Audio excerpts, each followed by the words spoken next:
We're making a great appetizer, chickpea and tomato crostini.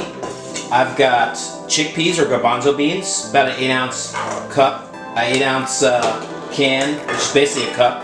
I'm going to use a smasher and just smash them down.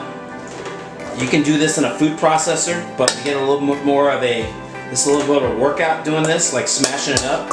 And it's going to have some of the skins in there too, so that's okay. Keep smashing that up until we get most of the round shape of the garbanzos or chickpeas smashed and broken up. Just keep going like that. Just about there. If you do it in a food processor, you gotta just pulse it, because you don't want it to be pureed like hummus. We don't want a hummus, we just want a smashed chickpeas.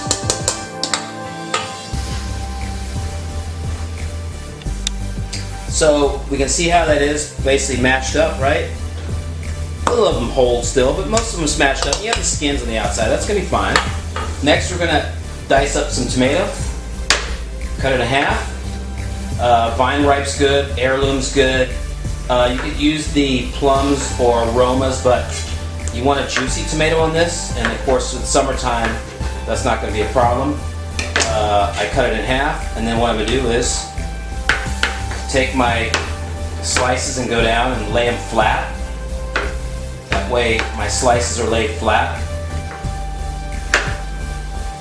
Take the end off of that, and then you're going to turn them the other way. And you're going to go down and dice your tomatoes. They're going to get smashed up a little bit too. These are about a 1/4 inch thick on our dices on our tomato. Once again, it's a little easier when they're flat like that. You go half, half again, turn it. And again, make sure your end's out, huh? Take that out. Don't need that. So there's our chopped up tomato. That's gonna go right in with our chickpeas. Also, I got a little bit of extra chopped parsley. Put some chopped parsley in there as well. And all that mixture. Now, the special blend here is Aleppo pepper, or Syrian. It's like a Syrian pepper. It's a dried pepper. It's got a kick to it. This is really good stuff. You're gonna get a couple pinches in there, basically the amount that's on the screen, and you can add more heat, but you want to taste it first because it's pretty strong. Aleppo pepper. Gonna let that sit for a minute. Alright, we've got a medium heat. We're going to put on our olive oil. You don't need super high heat with extra virgin olive oil. All you need is medium heat, enough to get our bread sizzling, toasting a bit, spread it out. We're going to do both sides. Yes, a little bit of color is good. If it seems like it's a little too dry, don't be shy. Add a little more olive oil to it. It's fine. That moisture is going to be great to the bread, so you can always add a little bit more if you need it to. Okay, and move that around. Got a medium heat.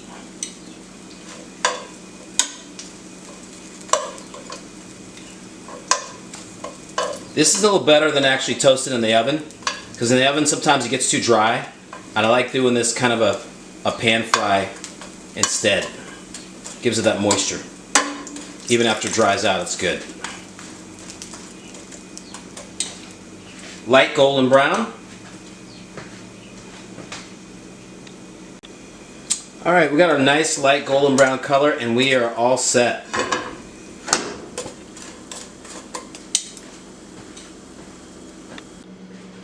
So, ready to top these off. Now, this extra mixture that you have, you can always eat it straight. Put it on some bread. Again, it'll last a couple days in the fridge. If you're going to do this for like a party or something, you don't want to put this out maybe about an hour or two ahead. That's it. You don't want to get too soggy in the bread. So basically when you're like an hour away from your guests showing up, you can put these on top. Or the same mixture, you can eat it right on top of greens too. Once again, it's got that Aleppo or Syrian pepper in there. Spicetopia is one of the few places I've seen that Aleppo pepper, brown dried pepper. So it really has a kick. Another thing you could use for this is harissa, Harissa is basically also a Middle Eastern, using a lot of Middle Eastern cooking, and also a dried chili as well. It has a kick to it and using a lot of different dishes. That's a good starter.